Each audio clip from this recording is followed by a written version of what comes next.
మీ business ఏదైనా మీ ఊర్లో promotion చేయాలంటే అది సుమన్ టీవీతోనే సాధ్యం. ఇప్పుడే సంప్రదించండి.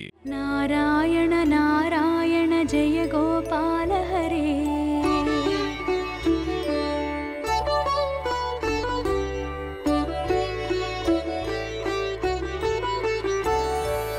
యమునా తీర విహార ధృత కౌస్తుభ మణిహార పీతాంబర పరిధాన సుర కళ్యాణ నిధాన నారాయణ. నమస్కారం, welcome to temple tour with Gitanjali.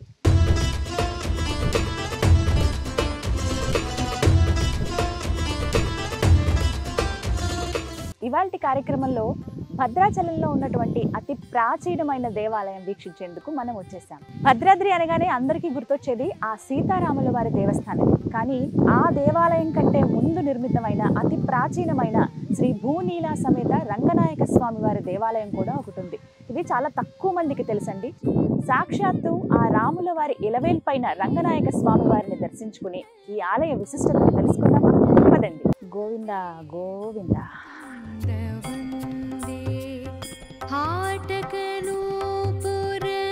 ముందుగా మనకి ధ్వజస్తంభం దర్శనమిస్తుంది. గోవింద. స్వామివారి నామం, అలాగే శంకు చక్రాలు ఇరువైపుగా చూస్తాం. అలాగే ముందు వైపున ఇంకెవరు? స్వామివారి అపర భక్తుడు గరుత్మంతుడు. చాలా సుందరమైన దేవాలయం అండి. నేను సాయంత్రం వేళ వచ్చాను. సంధ్యా సమయం పూర్తయిన తర్వాత ఇది భద్రాచలంలో అత్యంత ఎత్తైనటువంటి ప్రదేశం. భద్రాద్రి గుట్టపైనే, ఇంకా దీనికి మించి ఎత్తు ఇంకా లేదు. ఇక్కడే ఈ ఆలయం నిర్మించడానికి ఎంతో విశిష్టత, విశేషం కూడా ఉంది. అవి కూడా తెలుసుకుందాం. కానీ ఎంత సుందరంగా ఉంటుందంటే గాలంతా వీస్తుంది, మొత్తం గోదావరి అంతా కనబడుతుంది ఇక్కడి నుంచి చూస్తే. భద్రాద్రి మొత్తం కనబడుతున్న ప్రదేశం అన్నమాట అది ఇక్కడి నుంచి. ఇక ముందు స్వామివారికి ఎదురుగుండా మనకి గరుత్మంతుడు ఎప్పుడు సిద్ధంగా ఉంటారు కదా. బుజ్జిగా చక్కగా పంచె కట్టారు, ఒక మాల వేశారు. ఎంత చక్కగా ఉన్నారు గరుత్మంతులు. ఇక్కడి నుంచి మనం స్వామివారిని కూడా దర్శనం చేసుకోవచ్చు. అయితే ముందుగా మనం ఒక ప్రదక్షిణ చేసి స్వామిని దర్శించుకోవాలి.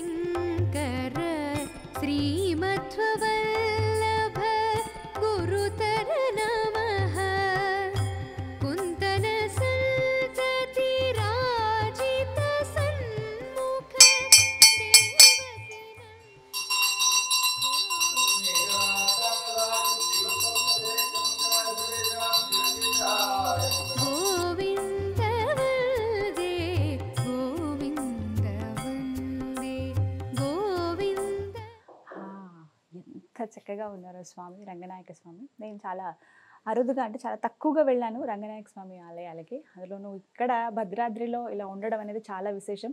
అసలు నాకైతే తెలియదండి. మాకు తెలిసిన వారు, నా స్నేహితురాల ద్వారా నేను తెలుసుకున్నాను. ఇక్కడ ఖచ్చితంగా ఈ ఆలయం చూడాలి, మీరు చూసి వెళ్ళాలి అని. అంటే చూడకపోతే ఖచ్చితంగా మిస్ అయ్యేదాన్ని. ఇక్కడ చాలా విశిష్టత, విశేషం కూడా ఉందని చెప్పాను కదా. అవన్నీ గురుగారి మాటల్లో విని తెలుసుకున్నాను. ప్రస్తుతం మనతో పాటు భద్రాద్రి దేవస్థానం ముఖ్య అర్చకులు మదనమోహనాచార్యులు గారు ఉన్నారు. వారితో మాట్లాడదాం. గురుగారు నమస్కారం అండి. జై శ్రీరామ్. భద్రాచలం అనగానే భద్రాద్రి రామయ్య గుర్తుకు వస్తాడు అందరికీ. కానీ ఇక్కడ ప్రత్యేకంగా రంగనాయక స్వామి వారి దేవాలయం కూడా ఉంది. అతి ప్రాచీనమైనది.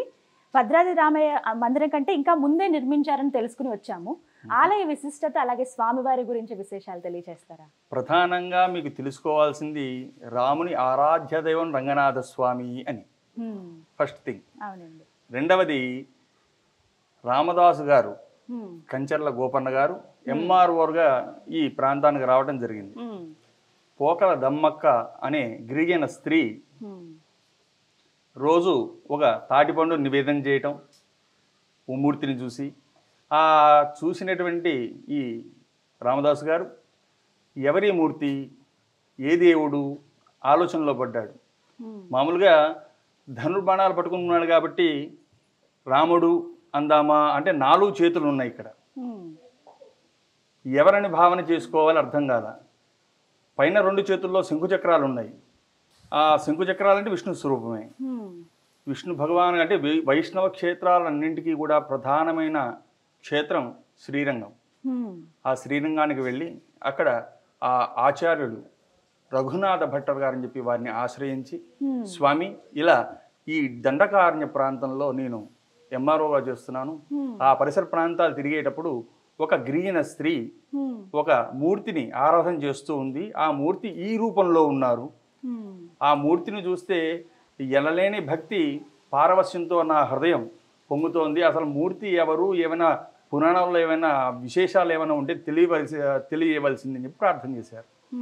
నైనా నువ్వు చాలా అదృష్టవంతుడివి, ఆ ఉన్న మూర్తి ఎవరో కాదు, బ్రహ్మపురాణంలో చెప్పిన గౌతమి మహాత్మ్య ఖండంలో ఆ స్వామి వైభవం ఉంది, ఎవరో కాదు ఉన్నది, రాముడిలా వచ్చిన విష్ణువు అని వివరం చెప్పాడు. స్వామి కొద్దిగా వివరంగా చెప్తారా, 4 చేతులు ఉన్నాయి అనేసరికి మొదలుపెట్టారు. నైనా సూక్ష్మంగా చెప్తాను. త్రేతాయుగంలో రాముడు నడయాడిన ప్రదేశం ఇది. దండకారణ్యంగా పయనం చేస్తూ ప్రతి చోట్ల కూడా 1 రోజు 4 రోజులు ఉంటూ పర్ణశాల ఒక ఆస్థానంగా ఏర్పాటు చేసుకుని చివరి 3 సంవత్సరాలు అక్కడ నివసించిన సంగతి నీకు తెలిసిందే కదా. ఆ నివసించే సమయంలో చుట్టూ తిరుగుతూ పొద్దున పూట ఒక మధ్యాహ్న సమయానికి అలసి సేద తీర్చుకుందామని చెప్పి చూశారు. భద్రాచల శిల కనబడింది. ఓ చెట్టు కింద ఆ బండ మీద కూర్చొని అమితానందం పొందారు. ఈ 10 సంవత్సరాలు వనవాసంలో ఉన్న కష్టాలన్నీ కూడా మర్చిపోయి ఆ అయోధ్యలో అంతఃపురంలో ఉన్నటువంటి భావన కలిగింది స్వామికి. అంత ఆనందాన్ని ఇచ్చినటువంటి శిలకి ఆశీర్వాదం ఇచ్చాడు స్వామి. ఏమని? భవిష్యసి మహాత్మాత్వం భక్తోసి గిరిరూపధృత్ అని. అదేంటండి, రాతిని ఆశీర్వించడం ఏంటి అంటే, మనకి తెలిసి చెట్లు పెరుగుతున్నాయి కాబట్టి వాటిలో జీవం ఉంది అనుకుంటున్నాం. మనుషులు మనం తిరుగుతున్నాం, మాట్లాడుతున్నాం కాబట్టి మనలో జీవం ఉందని మనం అనుకుంటున్నాం. కానీ స్వామి దృష్టిలో చరాచర జగత్తు అంటారు. ప్రతి దాంట్లో కూడా జీవం అనేది ఉంటుంది. స్వామి దాన్ని గుర్తిస్తాడు. ఇటీవల సైన్స్లో కూడా మనకు తెలుస్తోంది రాళ్ళు పెరుగుతున్నాయి అని. ఆ క్రమంలోనే దాన్ని ఆశీర్వదించాడు. ఇక్కడి నుంచి తర్వాత పర్ణశాల వెళ్ళిపోవటం, అక్కడి నుంచి రావణాసురుడు సీతాపహరణ చేసి తీసుకువెళ్ళిపోవటం, యుద్ధకాండ మొదలవటం, మొత్తం అంతా రావణ సంహారం అవటం, రావటం, అయోధ్యలో కళ్యాణం చేసుకోవటం, అవతార పరిసమాప్తి అయిపోయింది. రామరాజ్యం కొంతకాలం మనందరికీ కూడా అనుగ్రహించి వైకుంఠం వెళ్ళిపోయాడు స్వామి. ఆ స్వామి వరం పొందినటువంటి శిలలోని జీవమే మరల ద్వాపరయుగంలో జన్మించటం, మేరు పర్వతరాజుకి కుమారుడిగా జన్మించటం, భద్రుడిగా నామధేయం ఆ బాబుకి పెట్టడం, అందరి పిల్లల్లా కాకుండా ప్రత్యేకంగా తదేక దీక్షతో ఉండే బాబును చూసి ఆందోళనలో ఉన్నటువంటి మేరు పర్వతరాజు దంపతులకి నారదుడి ద్వారా విషయం తెలుసుకుంది. నాయనా, నీ కొడుకు సామాన్యుడు కాదు, రాముని యొక్క అనుగ్రహం పొందినవాడు. ఆ విషయం ఆ పక్కన బాబు కూడా ఉన్నాడు. ఆ బాబుకి రామ తారక నామాన్ని ఉపదేశం చేశాడు నారదుడు. ఆ బాబుకి మనసులో కలిగింది, స్వామి అనుగ్రహంతో పుట్టాను కదా, అప్పుడు స్వామిని సరిగ్గా చూసుకోలేకపోయాను, మళ్ళీ ఒకసారి చూడాలి స్వామిని అని తపస్సు చేయాలి. ఎక్కడ చేయాలి? ఎక్కడైతే స్వామి నన్ను ఆశీర్వదించాడో అక్కడే చేయాలి తపస్సు అని చెప్పి తపస్సు మొదలుపెట్టాడు. భద్రాచల ప్రాంతానికి వచ్చి ఆ కొన్ని సంవత్సరాలు, 100 సంవత్సరాలు తపస్సు చేసేసరికి తపోగ్ని జ్వాలలకి ములోకాలని కూడా అంతా హడలిపోయారు. దేనికోసం చేస్తున్నాడు? యజ్ఞం యాగం చేశారంటే ఏదో కావాలే ఉంటుంది కదా, ఫలానా కావాలని. అంతా ఈ తపోగ్ని జ్వాలలకి ఆ వేడికి తట్టుకోలేక విష్ణు భగవాన్ దగ్గరికి వెళ్ళారు స్వామి. బాబు కింద ఎవరో భద్ర మహర్షి చేట తపస్సు చేస్తున్నాడు. అప్పుడు తెలుసుకునేటువంటి స్వామి సాక్షాత్ వైకుంఠం నుంచి శ్రీరమ సీతగాగా నిజ సేవక బృందము వీర వైష్ణవాచార జనంబుగాగా అని చెప్పినట్టుగా ఆ శ్రీరమ అంటే లక్ష్మీదేవి, లక్ష్మీ అమ్మవారే సీతగా, నారాయణుడే రాముడిగా ధనుర్బాణాలు ధరించి ప్రత్యక్షం అయ్యాడు. ఏం వరం కావాలి నీకు? స్వామి, నిన్ను చూద్దామని కదా తపస్సు చేసింది, నాకు మరేవి కోరికలు లేవు. అలా కాదు, నీకు వరమిద్దామని చెప్పి నేను వైకుంఠం నుంచి వచ్చాను కాబట్టి ఏదైనా వరం కోరుకో. స్వామి, నువ్వు అడుగుతున్నావు కాబట్టి ఇన్ని సంవత్సరాలు తపస్సు చేస్తే గానీ నీ దివ్యమంగళ స్వరూపాన్ని నేను సాక్షాత్కారం చేసుకోలేకపోయాను. నా తదనంతరం తదుపరి వారు కూడా చూసి తరించాలి నీ మూర్తిని అని వేడుకున్నాడు. అప్పుడు ఆ స్వామి తథాస్తు అని భద్రుని అచలంగా చేసి ఆహా. ఆ హృదయస్థానంలో స్వామి వెలిశారు, అది తెలుస్తూనే ఉంది. అయితే ఈ విషయం వినేసరికి చాలా ఆనందపడ్డాడు రామదాస్ గారు. రాముని ఆరాధ్య దైవం, మామూలుగా అందరిళ్లలో కులదైవం అనేది ఉంటున్నారు, ఒక్కొక్కరికి ఒక్కొక్కరు. ఒకరికి వెంకటేశ్వరుడు ఉంటారు, కొందరికి సమ్మక్క సారక్క అంటారు, కొంతమందికి పరమేశ్వరుడు వంశపారంపర్యంగా కులదేవతగా వస్తుంది. అలాగే రాముడికి ఆరాధ్య దైవం రంగనాథ స్వామి. పట్టాభిషేకంలో విభీషణుడికి ఈ రంగ విమానాన్ని అందజేస్తాడు రాముడు, మనకి రామాయణంలో తెలుస్తుంది. అదేమో ఇప్పుడు మనం చూసేటువంటి శ్రీరంగం. కాబట్టి ఆయన కంటే ఉన్నతంగా ఇక్కడ భద్రాచల క్షేత్రంలో రంగనాథుడు ఉండాలి అని చెప్పి ఇక్కడ ముందుగా ఆలయ నిర్మాణం చేసి ఇక్కడే ధ్యానం చేస్తూ కింద ఆలయం అంతా కూడా నిర్మాణం ఎలా జరుగుతుంది ఇక్కడ నుంచి వీక్షించేవాళ్ళు. కనబడుతుంది, మరి పైన చూస్తేనే తెలుస్తూ ఉంటుంది, కింద పైకి కింద చూడాలి. మొత్తం ఆలయం ఎన్ని సంవత్సరాల పాటు నిర్మించారండి? అది లెక్కల ప్రకారంగా తెలుస్తుందా మనకి? లెక్కల ప్రకారంగా తానీషా గారి కాలం అంటే దగ్గర సుమారుగా 450 సంవత్సరాల క్రితం మాట. అయితే ఎప్పుడైతే మనం ఇందాక చెప్పుకున్నాం ద్వాపర యుగంలో ప్రత్యక్షమయ్యాడు, అచలంగా భద్రుని చేశాడు ఆయన. మొట్టమొదటిగా ఆ భద్రాద్రి రాముడిని ఆరాధన చేసింది నారదుడు ద్వాపర యుగంలో. ఆ తర్వాత కాలక్రమేణంగా కలియుగంలో పోకల దమ్మక దాకా వచ్చింది. ఇక్కడే స్వామి ధ్యానం ఇవి చేసుకున్నారు. దానికి గాను పక్కనే రామదాసు ధ్యాన మందిరాన్ని, ఇక్కడ రంగనాథ స్వామిని మనం దర్శించుకోవచ్చు. ఈరోజు రామదాసు గారు రచించినటువంటి పాటలు కానీ పద్యాలు కావచ్చు అన్నీ కూడా శిలా ఫలకాల మీద అందరూ చూడడానికి చదువుకోవడానికి వీలుగా ధ్యాన మందిరం ఏర్పాటు చేశారు 1960లో. అంతకుముందే ఇక్కడ రంగనాథుడు వేంచేసి ఉన్నాడు. ఇక్కడ నుంచి రంగా అని పిలిస్తే కింద అంబసత్రంలో దాస్గారు ఉండేవారు. పిలవగానే లోపల నుంచి పాము, పెద్ద త్రాచు పాము, నల్లది, సుమారు 15 అడుగుల చివర పొడుగుగా ఉంటుంది, పాకుకుంటూ వెళ్ళి పాలు వస్తుంది అని చెప్పుకుండేవారు. అది రాను రాను తగ్గింది అని కొంతమంది అనుకుంటారు, కొంతమంది కనబడింది అని చెప్పుకుంటారు. ఇప్పటికీ ఈనాటికి నేను ఇక్కడ సేవ చేసి దగ్గర దగ్గర 10 సంవత్సరాలుగా 14 సంవత్సరాలు నాకు తెలుసు. నేను 5 సార్లు చూసుంటాను. చూశానమ్మా. దాని దారి పోతూ ఉంటుంది. మనం ఏమంటుందండి, రంగా బయలుదేరు, పూజ చేసుకోవాలి, నేను వెళ్ళిపోతుంది. ఎవరికి ఇంత కాటు కానీ ఇంకోటి కానీ బెదిరించడం కానీ ఇలాంటి ఏమీ ఉండవు. కానీ స్వామి ఎంత చక్కగా ఉన్నారండి. విశేషం ఒక్క మాట, ఇప్పుడు ఇంతకు ముందు ఉన్నటువంటి విగ్రహం వేరు, ఇప్పుడు ఉన్నటువంటి విగ్రహం వేరు అని చెప్పి అది శిల్పశాస్త్ర ప్రకారంగా కొన్ని అవయవాలు అరిగిపోయినా విరిగిపోయినా పూజార్హము కావు అంటారు. పాతమూర్తి కొద్దిగా శిథిలావస్థగా ఉందని చెప్పి దాన్ని తీసి 2010లో ఆగస్టు ఆ నెలలో చేశారు, పునఃప్రతిష్ఠ చేశారు. నూతన మూర్తి, ఉత్సవ మూర్తులు అప్పటివారే. 400 అంటే ఇప్పుడు సీతారామ కళ్యాణానికి ఉత్సవమూర్తులు ఉన్నారు కదా, ఆ సమయం అప్పుడు మూర్తులే ఉత్సవమూర్తులు. ఆళ్ళవార్లు కూడా అప్పటివారే. ఆదిశేషుపైన అలా పడుకున్నాడు స్వామి. ఎంత చక్కగా అలంకరించారు. పాతమూర్తి అందరూ కూడా చూసి తరించాలి, అన్ని సంవత్సరాలు సేవలు అందుకున్న మూర్తి అని చెప్పి ముందుగా శుభ్రం చేసి ధ్వజస్తంభం పైన మండపంలాగా ప్రకారం ఏర్పాటు చేసాం. ఎవరైనా వచ్చినప్పుడు ముందుగా ఆ మూర్తిని దర్శనం చేసుకోవచ్చు అండి, చక్కగా కనిపిస్తూ ఉంటారు. అయితే కొద్దిగా శిథిలమైంది కాబట్టి అవి పూజకు చేయటం మంచిది కాదు అంటే అలా చేయకూడదు అంటారు, కాబట్టి వేరే మూర్తిని చేయించి మరి ఇలా పెట్టారండి. కానీ నిజంగా స్వామి అలా ఉండి పడుకున్నారేమో అన్నట్టుగా అనిపిస్తుందండి యోగ నిద్రలో. అసలు మామూలుగా ఉండదు. స్వామి దగ్గర ఒక 10 నిమిషాలు నించుని కూర్చుని మాట్లాడిన తన్మయత్వంలో ఆన్సర్లు మనకు దొరుకుతాయి. ఎలా అండి, మీకు నిదర్శనాలు చెప్పండి, మీకు తెలిసింది, మీకు అనిపించినవి. నాకు అనిపించిన ప్రతిదీ చాలా ఉన్నాయి, ఒకటని కాదు, ప్రతి విషయాలు ఆయన చేస్తూ ఉంటాను. నా పర్సనల్గా తీసుకుంటే అలంకారం చేసేటప్పుడు ఇది సెట్ అవ్వలేదు, ఒక్కోసారి చికాకు చేస్తాడు, ఓ పట్టాన్ని సెట్ చేసుకోడు. అప్పుడు ఈ మీతో నేను ఎలా మాట్లాడుతాం ఆయనతో మాట్లాడుతుంటే నా మనోభావం మాత్రమే అది. శుభ్రంగా ఏంటిది అనగానే వెంటనే సెట్ అయిపోతాడు. అంటే కుదురుగా కూర్చోండి మా భాషలు మాకుంటాయి.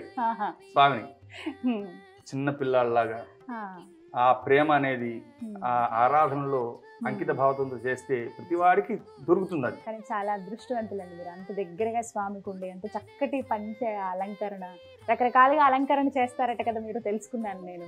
అంటే రోజుకు ఒక విధంగా ఆయన పంచెలు వస్తూ ఉంటాయి, ఒక్కొక్క పంచె వచ్చినప్పుడు ఒక్కో రకమైనటువంటి మోడల్ ఆయనే నాకు ఎక్కడ నేర్చుకున్నది కాదు, చేసింది కాదు, ఇది ఇలా కడితే బాగుంటుందేమో అనిపిస్తుంది అక్కడ పోగానే. అవునా? అంత అలంకారం మరి ముఖ్యం. మామూలుగానే విష్ణువు అలంకార ప్రియుడు అని చెప్తారు. వాస్తవమే, కానీ ఆ ఆలోచన రావడానికి ఆ పంచె ఇటు తిరగాలనో ఇటు తిరగాలనో ఆలోచన కలిగించి చేసేది కూడా ఆయనే. ఇక్కడ జరిగేటువంటి కార్యక్రమాల గురించి చెప్పండి. ఇక్కడ ప్రత్యేకంగా ప్రతిరోజు ఆరాధన అయితే నిత్యం జరుగుతూ ఉంటాయి. ప్రతి మాఘమాస పౌర్ణమి నాడు స్వామివారికి విశేషంగా కళ్యాణోత్సవం జరుగుతుంది పక్కన ధ్యాన మందిరంలో. తర్వాత కింద తిరువీధికి వెళ్తాడు స్వామి, పెరుమాళ్ళు ఏం చేస్తారు. అక్కడ నుంచి ప్రధాన ఆలయం దాకా తిరువీధి ఉంటుంది, అందరూ సేవించుకుంటారు, ధరిస్తారు. చాలా మంది ఈ పైకి రావడానికి దారి ఎక్కడా అనేది ఆలోచన చాలా మంది ఉన్నారు. గతంలో ఆలయం నుంచి ఎదురుగుండా శివాలయంలోకి వచ్చి శివాలయం నుంచి పైకి మెట్లు ఉండేది. అది కొద్దిగా మూసి ఉండడం వల్ల అది క్లోజ్ అయింది, అనివార్య కారణాల వల్ల. అంటే వేరే కారణాలు ఏం కావు, శిథిలావస్థలో ఉంది ప్రదేశం అంతా కూడా. దాంతా కూడా రెన్యువల్ చేయిస్తున్నారు ఈవో గారు, వెనక కాటేజీలు కడుతున్నారు. ఇంకా మా అయితే ఒక సంవత్సరంలో పూర్తిగా రోడ్డు కూడా అందరూ దర్శించుకోవడానికి యోగ్యంగా ఉంటుంది. ఇలా వచ్చిన వారు అలా పరమేశ్వరుడు దర్శనం చేసుకుంటారు, అలాగే పైకి నడుచుకుంటూ వచ్చి రంగడి దర్శనం చేసుకోవటం, ఆ రామదాసు ధ్యాన మందిరాన్ని చూడటం, ఇవన్నీ గతంలో జరిగేవే. ఈ మధ్యలో కాస్త రోడ్డు బాగాలేక ఆగిన మిగతా అయితే వస్తూనే ఉంటారు. ఆ రోడ్డు క్లియరెన్స్ కూడా ఇప్పుడు మేడం గారు ఈవో గారు చొరవ తీసుకొని రోడ్డు క్లియర్ చేస్తున్నారు. అంటే చాలా మందికి తెలియదండి, చాలా మందికి తెలియదు అని చెప్పి నాకు ఇలా ఎవరో చెప్తే తెలిసింది, నా ఫ్రెండ్ చెప్తే తెలిసింది. కానీ మామూలుగా అయితే నాకు తెలియదు. భద్రాద్రి అనగానే రాముల వారి ఆలయం అన్ని అక్కడ చూడటం, గోదావరి అక్కడ దాకా చూసి జనరల్ గా మానవాళికి అందరికి దగ్గరలో ఉన్న సంబంధాలు రాముడితోటి, కృష్ణుడితోటి, ఆంజనేయ స్వామితోటి, అమ్మవారితోటి. మనకి కామితార్థాలు కోరి అమ్మవారి స్వామిని ప్రేమించి పూజలు ఇవి చేస్తున్నాం, కానీ ప్రత్యేకంగా స్వామి తత్వాన్ని తెలిసి పూజలు చేసేవాళ్ళు చాలా అరుదు అని చెప్పుకోవాలి. స్వామి అనేక రూపాల్లో మనకి దర్శనమిస్తారు, ఒక్కొక్క రూపంలో ప్రత్యేకత ఉంటుంది. స్వామిని తెలుసుకోవాలి, ఆ వైభవం తెలుసుకోవాలి. వైభవం తెలుసుకుని తన్మయత్వం చెందితే గాని మనసుకి బోధపడదు. రంగనాయక స్వామి వారి ఆరాధన దేనికి సూచిక అండి? అంటే చేస్తే కలిగేటువంటి ఫలితం కానీ ఇలాంటి విషయం. ప్రధాన రంగడు అంటే రంగనాథ స్వామికి ఇది అది అనేం కాదు, సర్వం ఇచ్చేది ఆయనే. ఆది పురుషుడు ఆయనే రంగనాథుడు. ప్రత్యేకంగా ఏదో దుష్టగ్రహ బాధలు పోవాలని ఆదిత్య నవగ్రహాలను అనొచ్చు, లేకపోతే అఖండ లక్ష్మీ కైంకర్యం అనుకోవచ్చు. ఏది కావాలన్నా ఆయన పాదాలు. యోగ నిద్రలో ఉన్నారండి, యోగ నిద్రలో ఉన్నారు స్వామి ఆదిశేషు పైన. అలా మన గురించి ఆలోచిస్తున్నారా? నిద్రలో ఏం లేదు, అవునా? మన్నే చూస్తున్నారు. ఎవరు వచ్చినా ఏం జరిగినా ఆయనకు తెలియకుండా ఏమీ జరగదు. చాలా సంతోషం అండి వీక్షించటం. నిజంగా అంటే వైకుంఠంలో స్వామివారు ఎలా అయితే పడుతున్నారు, హాయిగా ఆయన సేద తీరుతూ ఉంటారో అలా అనిపిస్తోంది చూస్తుంటే. నిజంగా చాలా చాలా కన్నుల పండుగ ఉంది, అందంగా అలంకరించారు ఆయన్ని. నిజంగా వింటున్నారు మన మాటలు అన్నట్టుగా ఉంది స్వామి. మీరు నిజంగా అదృష్టవంతులు. 14 సంవత్సరాలు అదే అలంకరించారనే పొరపాటు, ఆయన అలంకరించుకున్నాడు, అంతేనా తప్ప ఏం లేదు. చాలా సంతోషం అండి, చాలా చక్కగా వివరించారు. నమస్తే. జై శ్రీరామ్. పునర్దర్శన ప్రాప్తి. చాలా సంతోషం.